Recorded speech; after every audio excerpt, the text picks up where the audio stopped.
Yakazoparara yakazosakara yakangofa uhayo isina kurwara munhu akandiramba hanzi unondimara yakazoita injari ndisina kukwara ndatoona uri one uri perfect ndaisa kuisa kumamwe masuspect nawandisiya ndava reject kuva yandakatambisa ayo regret ndati yakanfita but yakanchita ndiyakandipita uyu ndati yakanfita but yakanchita ndiyakandipita uyu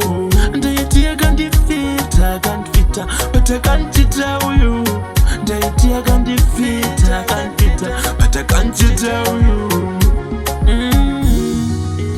ndine madhimoni zverudo ndizvigoni handizvigoni wangu chaiye saka ngatirudo rudo ndachemera rudo rudo rudo rudo ndachemera rudo rudo saka ndati rudo rudo ndachemera rudo rudo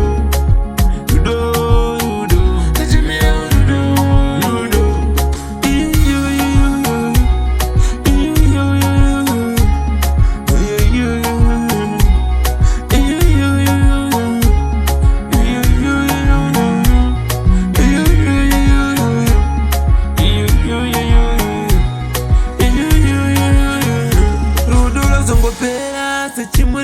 wakandiramba ubva wandivenga waiti uchamira nini navo vanhu vakundiseka ndati ndiwe wangu love maker mugomba reshumba wandawira ndabvuma hauba rune machira wakandisiya ndiri lonely kapepi vangu kome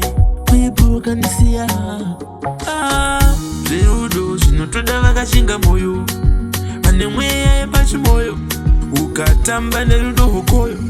unogona moyo wanamadza unononoka kora moyo wasiyana futi nekukosora wakatyora moyo wangu handifunge ndakarura kanditora energy kuita sesola ndabvuma shuwa rudo izita avanonyepa kuti rudo rinozipa wandinoda ndiri akandidzipa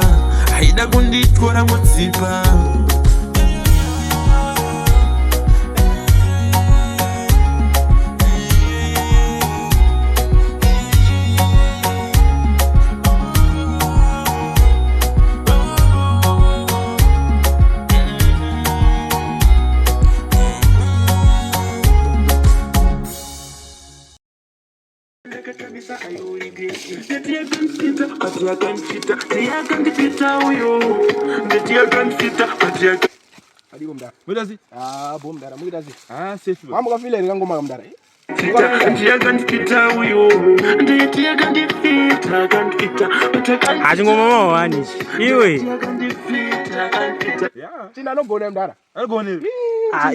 omuzwere muno ndiyeyo wakamira naye akaimba mugomeroro ndiyeye chibaba ichi. So guys, this is KMT Music mezia tine video rora tirikubuditsa rinonzi ndochemera rudo mezia so tinongokusimbisa ive sanotisimbisawo mezia ndobva ndasimbisa kamwana kanganwera aripo right